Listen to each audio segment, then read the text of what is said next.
It's DJSemtex. Right now we're backstage. We're in the alley, outside the building. Mack Maine's going to be performing tonight with Ryan Lewis.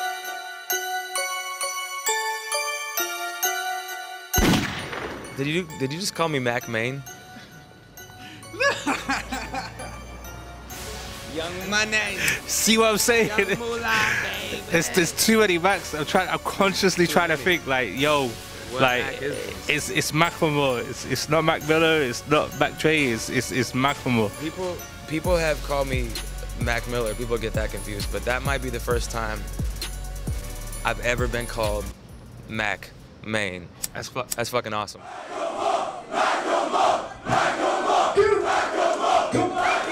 Trust you guys in the house. It's fucking awesome. I got you guys in the back, up top,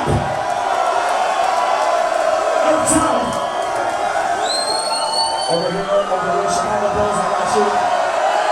Please touch it. Okay. I see you smoking. You good? Red hat. Over on the stairs. You're the last people on the fucking stairs. You guys with us? You're good. Okay. Guess what? Guess what? That is 100% of the people in the building. Are you ready? I said, are you ready?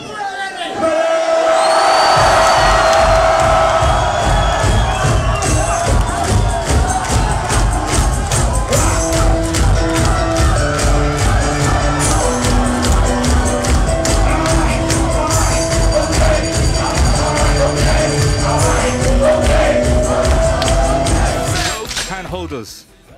That's a crazy track, man. I'm kind of jealous I wasn't in the studio when you guys were making this track, man. This is crazy. How did this come about, Ryan?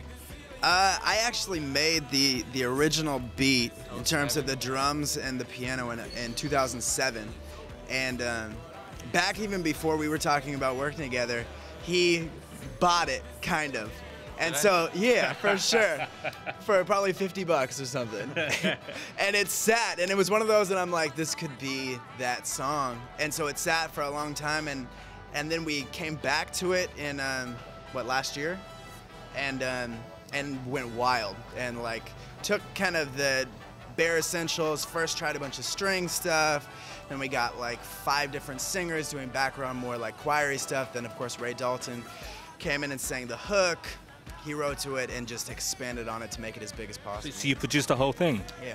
Because it's like, that track's like, you know, first and foremost it's hip hop, but it's kind of like a gospel record, man. It's like, it just makes you want to throw your hands in the air and repent, you know? Yeah. It's like that moment in the Blues Brothers, you know, when he sees the light. It's crazy. Yeah. So that must be a lot of fun doing that on stage, right? It's probably my favorite track to perform. It's just got that vibe. Like when I first heard the beat, it was like, this sounds like a football or a soccer game. Like this is like some anthemic stadium shit. And yeah, it's my favorite track to perform live.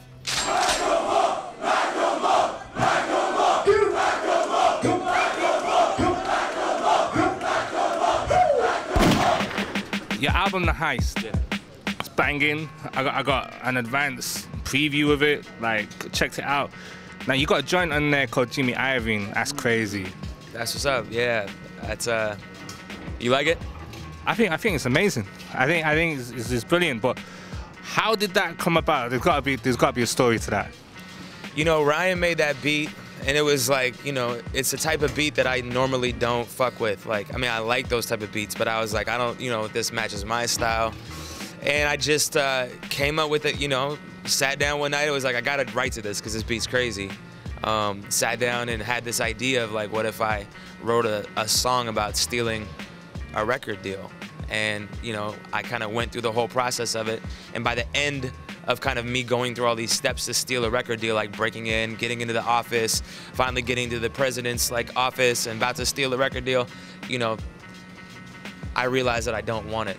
And that all these things that I've been kind of conditioned to think like, this is what success is, this is how you make it in the industry, this is who you want to fuck with and who you want to be aligned with. What if I realized that those are exactly the opposite people that I want to be aligned with? And I think that the reason why it's called Jimmy Iovine is because Jimmy Iovine is Interscope. That's like the most you know, the person that's the most in the forefront in terms of the industry. It wasn't anything against Jimmy Iovine. I'd never even met Jimmy Iovine, but that was kind of the concept around the record.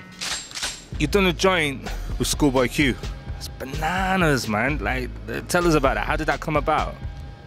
Well, Q and I met like a year and a half ago, and we kept in touch. He was in Seattle.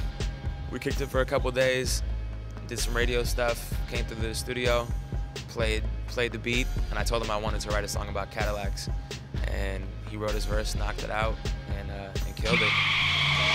We've been working really fucking hard on it. And I've kind of forgotten, and we haven't really done any shows, and we didn't do shows like all the summer. We did a couple festivals over in Europe, but pretty much we just been in the studio. And I forgot. How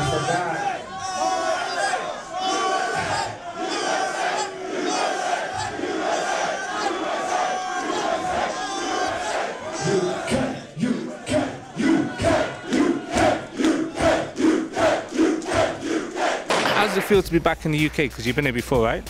Yeah, we were here like a year ago, and it's fantastic, man. Like, we came out here, it was probably the wildest show. Like, Ireland and London have been the craziest shows that we've ever done in terms of like fans wilding out, dangerous, crazy energy. So I can't wait to perform tonight, man.